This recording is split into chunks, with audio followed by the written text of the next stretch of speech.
¿Ya están con buzo, con frío? ¿Sí? ¿Están tomando más café? Este botecito. Qué bueno que hoy están aquí. Mi nombre es Alex, soy el pastor del servicio de español para los que no me conocen. Y como el pastor Kenny dijo, es un privilegio que ustedes hoy estén aquí, a pesar del frío, aunque a él le gusta. Entre gusto y gusto no hay disgusto, dice, ¿no? Pero bueno, qué bueno que están con nosotros y seguimos en esta serie Gozo Desafiante. Ya llevamos varias semanas en ella. Parece que nunca fuera a terminar, ¿sí o no? Pero estamos en el libro de los Filipenses, estamos en el capítulo 3. Sabemos que y hemos visto que Pablo fue el que escribió esta carta a los Filipenses desde la cárcel, desde prisión, desde un lugar de angustia. Y él escribe esta carta, que es una carta conocida como la carta del gozo. Se la escribe para animar a los cristianos que están pasando por persecución, a los que están pasando por dificultades. Y es que en ese entonces los cristianos no eran muchos, la comunidad cristiana era pequeña, pero muy perseguida por el imperio romano de Nerón. Eran objeto de burla, eran ejecutados cruelmente, los crucificaban, también los quemaban. Dicen que en los postes de los jardines de Nerón los ataban y en las noches los encendían para alumbrar el camino. Así era la crueldad de este imperio. También dicen que algunos cristianos los cogían y les cosían pieles de animales y los tiraban a los perros salvajes o a las fieras para que los devoraran. Entonces podemos imaginar la crueldad de este hombre. Los historiadores cuentan que fue en el imperio de él que Pedro fue crucificado de cabeza. Pedro pidió ser crucificado de cabeza porque él decía que él no era digno de morir como murió Jesús. Entonces lo crucificaron de cabeza. Pablo fue decapitado. Y eso tenían ellos, que si tú no eras ciudadano romano, te crucificaban. Pero si eras ciudadano romano, te decapitaban. Qué privilegio, ¿cierto? Pero Pablo fue decapitado por este imperio. Todo esto sucedió entre los años 60 hasta los 90 y algo. Y se pensaría uno, listo, cuando uno ya termina de leer el Nuevo Testamento, cuando lee Apocalipsis, uno dice, bueno, ¿y qué pasó con estos creyentes que quedaron? Que no eran muchos, eran alrededor un número aproximado, por ahí 7,000 que se dispersaron por todas las ciudades y pueblos en ese año. Pero para el año 300 después de Cristo ya eran 6 millones. El 10% de la población del imperio romano. Y solo 50 años después, en el año 350 después de Cristo, ya eran aproximadamente 30 millones. Era una gran población del imperio romano. Eran gran parte, estaban distribuidos, se llevó el mensaje por todos los pueblos, por todas las ciudades. Considera que podría ser hasta la religión que estaba predominando en ese entonces. Entonces uno se lleva a preguntar, ¿y qué pasaba ahí entonces? ¿Cómo se pudo esparcir todo esto? ¿Qué tenían ellos? Ellos tenían un gozo imparable. El gozo es imparable cuando estamos anclados en Cristo y fortalecidos por el ejemplo de otros. Porque ningún enemigo, deseo o circunstancia puede deshacer el poder de la cruz, ni la promesa de la resurrección. La semana pasada estábamos hablando y decíamos que toca olvidar atrás. Y me pongo a pensar, ¿qué serían de estos cristianos que quedaran mirando a sus líderes que fueron ejecutados, que fueron mártires? Uno diría, eso desanima. Yo creo que traería un desazón. Hasta muchos podrían salirse del camino. Pero ellos tenían un gozo imparable que les permitió seguir adelante. ¿Cómo les fue esta semana? ¿Sí pudieron mirar atrás y poder soltar, olvidar, perdonar? ¿O todavía estamos caminando en ello? Porque Pablo tenía la mirada fija en Jesús. Y eso es lo que le decía a ellos. Mírenlo solo a Él como yo lo estoy mirando a Él. Mírenme a mí a través de Él. Y es ahí donde nosotros solamente, a pesar de las circunstancias, a pesar de los problemas, lo que te haya pasado, es no mirar atrás, sino fijar nuestra mirada en Él. Entonces seguimos en Filipenses 3 y hoy vamos a estar en el versículo 17. Y antes de comenzar vamos a orar. Padre, gracias por la palabra y el mensaje que nos traes hoy, Señor. Porque tu palabra es viva y eficaz y no vuelve atrás vacía. Danos convicción, revelación, que nos lleve a una transformación de mente y corazón, Señor. Que podamos entender y salir de una forma diferente de este lugar, Padre. Llévate toda palabra de hombre y que sea solo tu palabra la que escuchemos en esta hora. En el nombre de tu Hijo amado Jesús. Amén. Entonces Filipenses 3:17 dice así: hermanos, sigan todos mi ejemplo y fíjense en los que se comportan conforme al modelo que hemos dado. Ahí entramos a nuestro primer punto, que es seguir los ejemplos. Y yo no sé si creería que de pronto la mayoría o muchos de nosotros, antes de llegar al evangelio, vimos a alguien vivirlo o modelarlo. Vimos a alguien primero, antes de escucharlo, vimos a alguien que estaba viviendo el evangelio. Y eso nos ayudó a nosotros también en cierta forma a llegar a Él. Pablo nos está hablando de que imitemos los comportamientos de los que son espiritualmente maduros, que los sigamos, que nos peguemos a ellos. No sé si ustedes ven ciclismo a veces o el Tour de Francia, como los ciclistas, un ciclista en un pelotón va adelante y él es el que va rompiendo el viento, él es el que hace la mayor energía y atrás va pegado el ciclista, ahorrando energía pero siguiendo adelante, y hay una tracción que lo ayuda a seguir adelante. Ayer Ángel me invitó a caminar y claro, él conoce el camino. Yo me iba detrás de él y él me guiaba, me dirigía, me decía no, por acá, seguíamos y seguíamos caminando, me mostraba. Llegamos a un punto donde no podíamos seguir más, pero me salió mi espíritu de aventura. No, ¿y por qué no nos metemos por aquí al lado? Mira, por esos. Y decían naranjas, no traspasen, no pasen, que no sé qué. Y me dijo, no sé, no, y si están cazando, si sueltan esos perros. Pero él me volvió y me llevó al camino. Y así es la vida espiritual. Es poder seguir, es poder tener esos referentes en nuestra vida que nos ayuden cuando de pronto, si hemos salido del camino, nos ayuden a regresar a Él. Nos encarrilen nuevamente hacia Él. Y eso es lo que Pablo estaba hablando aquí. El gozo crece en comunidad, no en aislamiento. Por eso nos necesitamos los unos a los otros, es necesario. Primera de Corintios 11:1 dice así. Pablo dice: imítenme así como yo imito a Cristo. Esa persona que está imitando, mira nada más a Pablo que está diciendo: yo estoy buscando a Cristo, estoy siguiéndolo a Él, imítenme a mí. Y mire todas las pruebas que tuvo que haber pasado, todas las circunstancias. Porque esos referentes, esas personas espirituales a las que tú tienes, han pasado por pruebas, han pasado por dificultades. Y el gozo se contagia, se replica cuando seguimos a estas personas que son fieles a Él, maduros espiritualmente, que nos ayudan a avanzar hacia Cristo.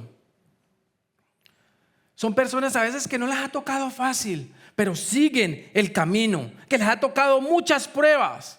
Nos ha pasado, pero las pruebas los llevan a tener resistencia, perseverancia. Miren lo que dice Santiago sobre las pruebas. Santiago 1 del 2 al 4. Hermanos míos, considérense muy dichosos cuando tengan que enfrentarse con diversas pruebas. Wow. ¿Quién se goza en eso? Pues ya saben que la prueba de su fe produce perseverancia, y la perseverancia debe llevar a feliz término la obra, para que sean perfectos e íntegros sin que les falte nada. Las pruebas son oportunidades que Dios usa para fortalecer nuestra fe, para revelar nuestro carácter y hacernos depender más de Él. En lugar de quejarnos, y ya lo veníamos hablando la otra vez, decíamos, no te quejes por un día, trátalo. En lugar de quejarnos, el creyente maduro ve las pruebas como un medio de crecer, un medio para crecer espiritualmente. Es un medio para conocerlo a Él más profundamente. A veces nos enfocamos y nos dejamos llevar solo por lo que estamos viendo. Pero ese es el mundo natural. El mundo espiritual trabaja de una forma diferente. Segunda de Corintios 1 del 3 al 5 dice: bendito sea el Dios y Padre de nuestro Señor Jesucristo, Padre misericordioso y Dios de toda consolación, quien nos consuela en todas nuestras tribulaciones, para que con el mismo consuelo que de Dios hemos recibido, también nosotros podamos consolar a todos los que sufren. Pues así como participamos abundantemente en los sufrimientos de Cristo, así también por medio de Él tenemos abundante consuelo. El consuelo que Dios nos da no solo es para calmarnos, sino también para capacitarnos para calmar a otros. Entonces, cuando atravieses por una situación, por un dolor, por una prueba, recuerda que Dios no solo te consuela, te prepara consolar. Siguiendo Filipenses 3:18, dice así: como he dicho a menudo y ahora lo repito hasta con lágrimas, muchos se comportan como enemigos de la cruz de Cristo.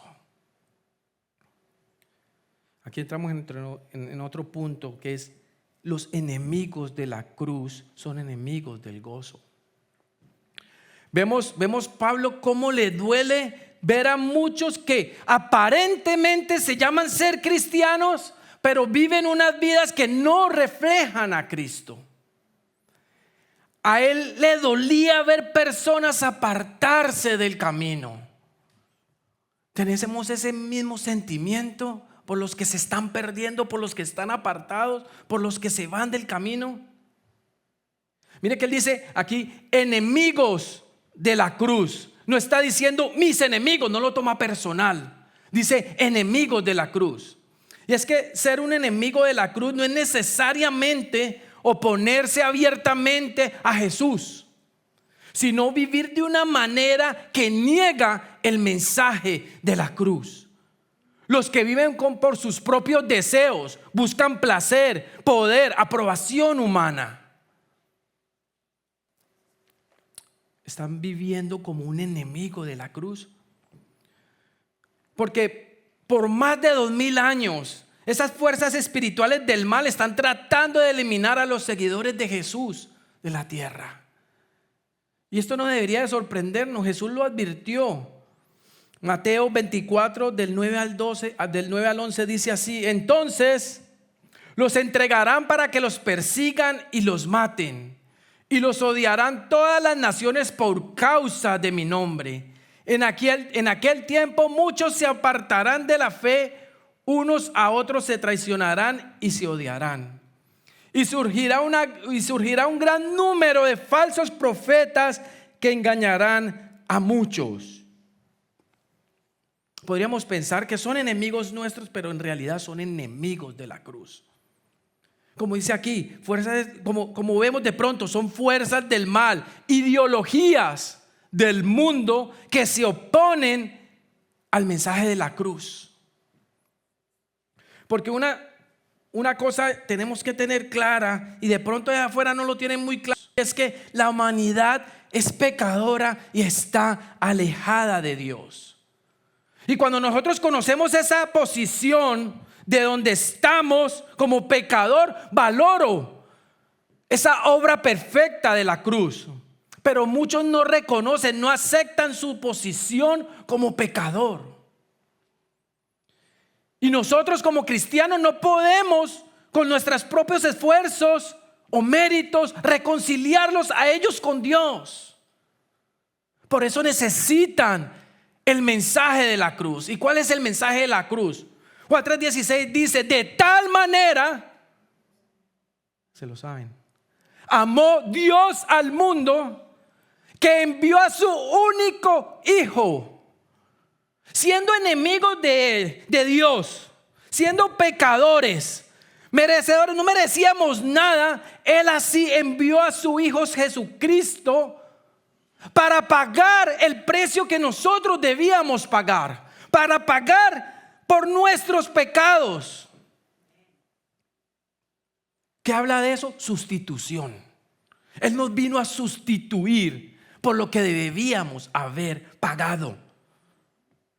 Donde Él quita el pecado, remueve la culpa. Expiación. Y nos reconcilia con Dios, lo cual sucede por medio de la muerte y la resurrección.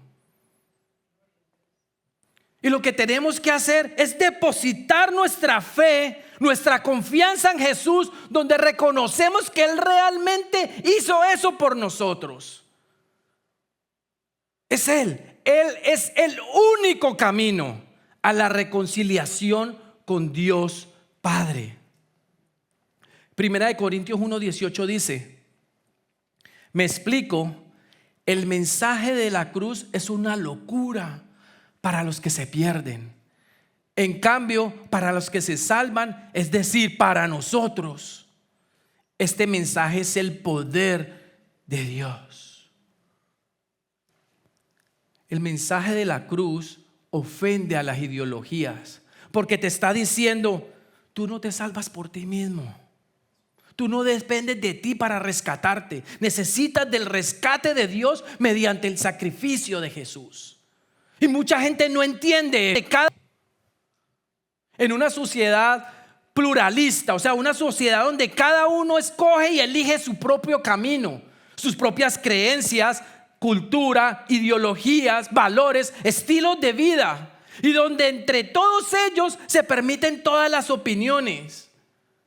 Pero cuando llega el mensaje de la cruz, donde te dice: no, es que solo hay un camino, y no es el camino que tú estás tomando.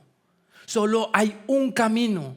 Esto ahí mismo rompe con el pensar moral que tiene el individuo entre lo que es correcto o incorrecto, porque la cruz nos nivela a todos en un mismo estado, pecadores necesitados. Y eso no lo entiende la sociedad. Todos estamos en un mismo nivel donde no hay nadie superior, ya sea por estatus o por virtud. Somos pecadores necesitados. Los enemigos de la cruz son cualquier ideología mundana que nos aleja de ella. Cualquier falso evangelio que se distorsiona, donde usan la palabra de Dios para engañar. Mire lo que dice Gálatas 1 del 6 al 9. Me asombra que tan pronto estén dejando ustedes a quien los llamó por la gracia de Cristo para pasarse a otro evangelio. No es que haya otro evangelio, sino que ciertos individuos están sembrando confusión entre ustedes y quieren tergiversar el evangelio de Cristo. Pero aún así, alguno de nosotros o un ángel del cielo les predica acerca de unas buenas noticias distintas de las que hemos predicado, que caiga bajo maldición. Es serio. Como ya lo hemos dicho, ahora lo repito: si alguien anda predicando un mensaje distinto del que recibieron, que caiga bajo maldición. ¿Cómo se ve esto hoy en día? ¿Cuáles son esos falsos evangelios? Y voy a mencionar algunos, y es importante también reconocer y ver en lo que ellos se basan para tener un fundamento, para cuando se te acerquen en Walmart, tú no ahí mismo detectes, mires, ya sé la Biblia. Primero son los mormones.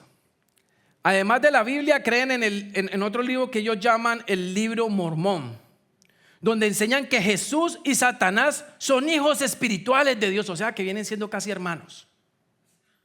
Las personas pueden llegar a ser dioses en la eternidad. Practican el bautizo por los muertos. Los testigos de Jehová niegan la Trinidad. Muestran a Jesús como un ser creado, no como Dios mismo. No creen en el infierno eterno. Y ellos tienen, la traducción que ellos tienen de la Biblia se llama traducción del Nuevo Mundo. El otro día estaba hablando con Ángel y estábamos comparando y cogimos un versículo, Juan 1:1. Dice así, en la versión de nosotros. En el principio ya existía el verbo y el verbo estaba con Dios y el verbo era Dios. La versión de la traducción del Nuevo Mundo dice así: en el principio ya existía la palabra y la palabra estaba con Dios y la palabra era un Dios. 2 letras. ¿Cómo distorsiona? 2 letras. Vaya usted en un avión y que el piloto se desfase 1 grado. ¿A dónde termina? Así mismo pasa con esto. Es algo serio. Es algo muy serio. El otro, pronto lo han visto en Walmart. No estoy haciendo publicidad. Walmart no nos pagan por eso. La Sociedad Misionera Mundial, Madre Dios, enseñan que además de Dios Padre existe una Dios Madre. Los pasajes bíblicos los enseñan de forma simbólica para poder enseñar que la salvación requiere creer en ambos. El cristianismo progresista es un movimiento moderno que busca interpretar la fe cristiana de una perspectiva inclusiva y social. Se enfatiza en la justicia, el amor y la experiencia personal. Ven la Biblia como un texto inspirado, pero no infalible, o sea, no cierto, no muy seguro. No le dan valor a la palabra. El evangelio de la prosperidad, doctrina que enseña sobre la fe a través de las declaraciones positivas, donde las ofrendas económicas pueden traer riqueza, salud y éxito. Prometen bendiciones materiales como señal del favor divino. Entonces ahí ya tienen, yo creo que un poco de fundamento para que detecten cuando alguna persona te llegue a hablar. Y sigue diciendo en Filipenses 3:19, dice así: su destino es la destrucción, su Dios es el estómago, y se enorgullecen de lo que es su vergüenza. Solo piensan en lo terrenal. Sabemos que el destino de los enemigos de la cruz es la destrucción. No hay otra. A los que tienen como su Dios sus propios deseos, los que se dejan llevar por sus placeres, las emociones, las circunstancias. Y no solo eso, que se dejen llevar, sino que se jactan, se enorgullecen por el pecado, por lo que los debería afligir. Algo que los debería afligir, ellos se enorgullecen. Algo que los debería hacer recapacitar, pensar, volver a Dios, ellos sacan el orgullo. Adoran la creación y no al Creador. Rechazar la cruz es elegir el juicio. No encontrar libertad sino esclavitud. Es elegir la destrucción. Y la semana pasada veíamos que Jesús es suficiente y cómo estos falsos maestros venían a añadir algo más, los judaizantes, los legalistas, los fariseos. Veíamos que no, tenemos el evangelio, pero toca añadirle algo más, toca hacer algo más. Lo veíamos la semana pasada. Pero también hay otra clase de falsos maestros que son los que son permisivos, que se inclinan más al libertinaje, o sea, que le restan importancia a las exigencias que requiere la cruz y que piensan que entre más pecas, como Dios es amor, más te va a perdonar. Una idea errónea. Eso se llama abuso de la gracia. Y aquí Jesús nos habla de esos falsos maestros. Mateo 7 del 21 al 23 dice así: no todo el que me dice Señor, Señor, entrará en el reino de los cielos, sino solo el que hace la voluntad de mi Padre que está en el cielo. Muchos me dirán en aquel día: Señor, Señor, no profetizamos en tu nombre y en tu nombre no expulsamos demonios e hicimos muchos milagros. entonces les diré claramente: jamás los conocí. Aléjense de mí, hacedores de maldad. Wow, es uno de los versículos fuertes que encontramos en la palabra. Y es que hay dos maneras de ser enemigos de la cruz: añadiéndole o quitándole la exigencia que tiene la redención. Esas son las únicas formas. O le añades algo para creer que hay una forma añadiendo de llegar a Él, o omitiendo también. Romanos 14:12, no está en la pantalla, dice así: así que cada uno de nosotros tendrá que rendir cuentas a Dios de sí mismo. Esto es personal. Yo no puedo interceder por mis hijos, yo no lo puedo hacer por ustedes. Esto es algo personal. Dios exige rendición de cuentas a cada persona por su vida, sus decisiones y su fidelidad a Él. La rendición implica entregar el control al Señor y reconocer que somos administradores, no dueños de nuestra vida y de lo que tenemos. Porque cuando tú tienes la mentalidad de que no, es que esta es mi vida y yo hago con ella lo que se me quiera, ahí ya vas mal. Porque tu vida depende de Él, es de Él. Y cuando tú entiendes que tú eres solo un administrador de lo que Él te dio, tú te sometes al Creador, no a la creación. Y entrando en nuestro último punto, voy muy rápido. Voy como que en una moto. ¿Sí están cogiendo? ¿No están durmiendo? Ok. Un gozo eterno.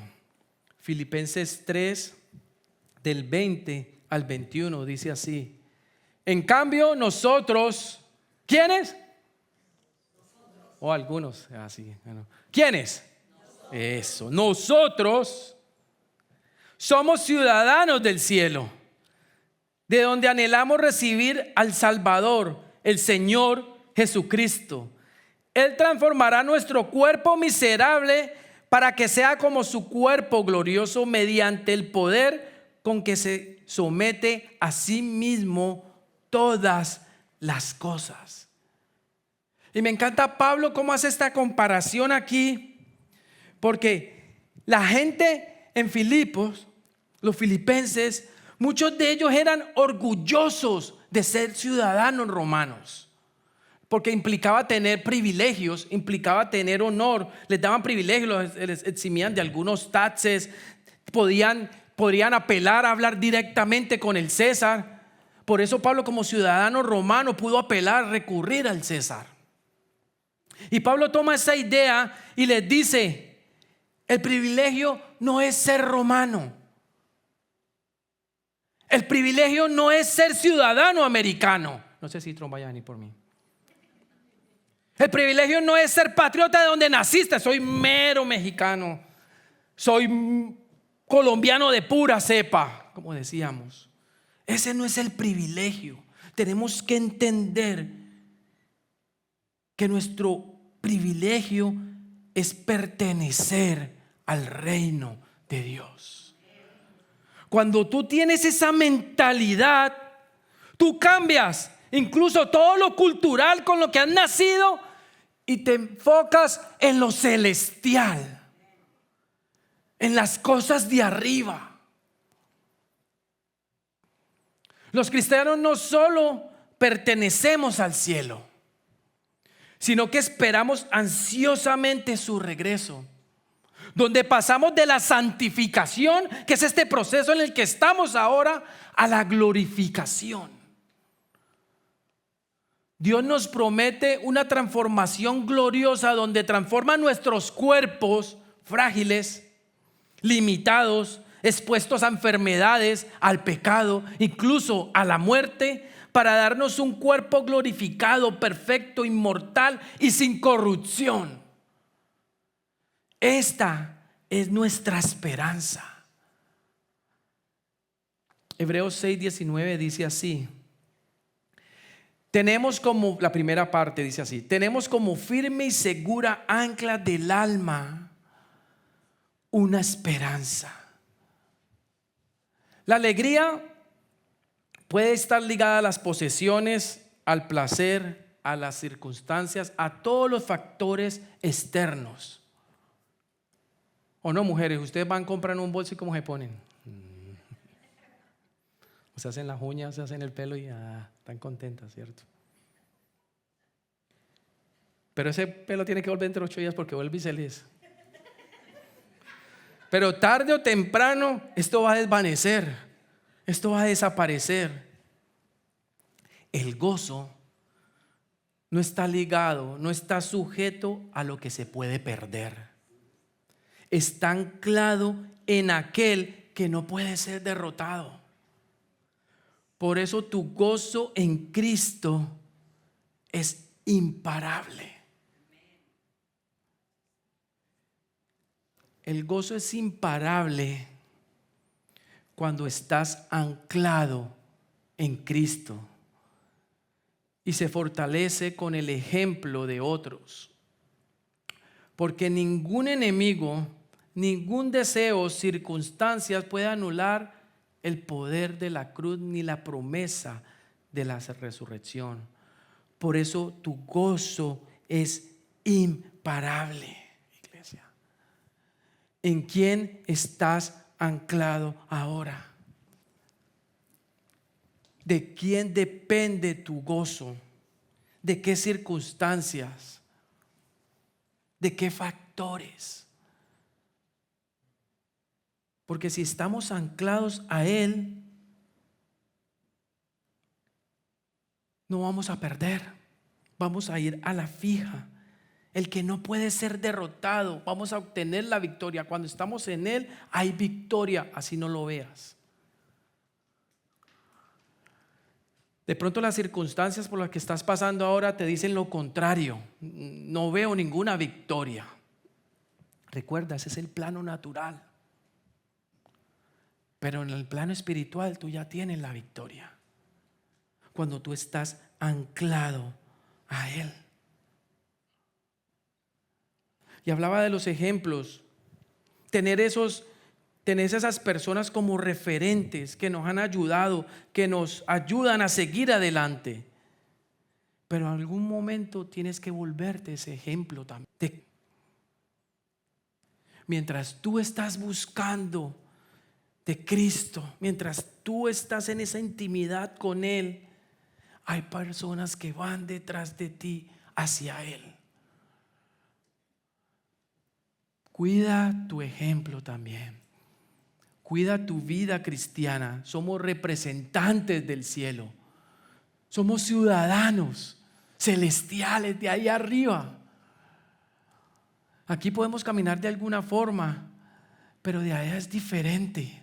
Y a veces pensamos que no nos ven, que no nos observan. Es mentira. Nos ven.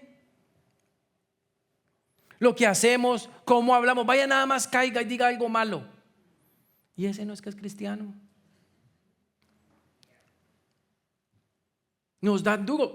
Yo creo y considero que esa es la persecución que tenemos. Ese es cristiano, pero vaya, cometa una falla. Somos humanos. ¿Cómo nos caen encima?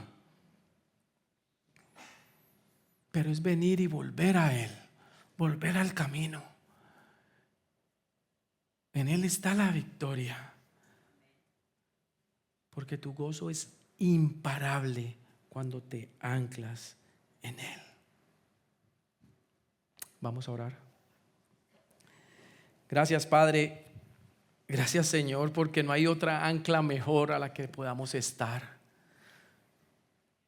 la cual tiene la victoria, la cual vamos a la fija porque no vamos a perder, solo en ti, confiando en ti, depositando nuestra fe en ti. Es que podemos obtener este gozo imparable. No importa la circunstancia, no importa la prueba, no importa la situación difícil por la que tú estés atravesando. No hay situación que pueda vencerlo a Él. Cuando tú estás en Él, cuando tú depositas tu confianza en Él, Él te ancla y te sostiene. Y no solo te consuela, sino que te prepara para que consueles a otros. Gracias. Gracias, Padre, por las personas espirituales que has puesto delante de nosotros. Gracias por todas aquellas personas que has atravesado en nuestro camino y nos han ayudado a seguir fielmente, a seguirte fielmente a ti. Gracias, Señor. Síguelos fortaleciendo y que podamos seguir aprendiendo de ellos, porque nosotros vamos a replicar el ejemplo del cual hemos aprendido para transmitirlo a nuestras generaciones, y que podamos declarar que mi casa y yo le serviremos a Jehová. En ti está la victoria, en ti nos anclamos y en ti encontramos ese gozo imparable.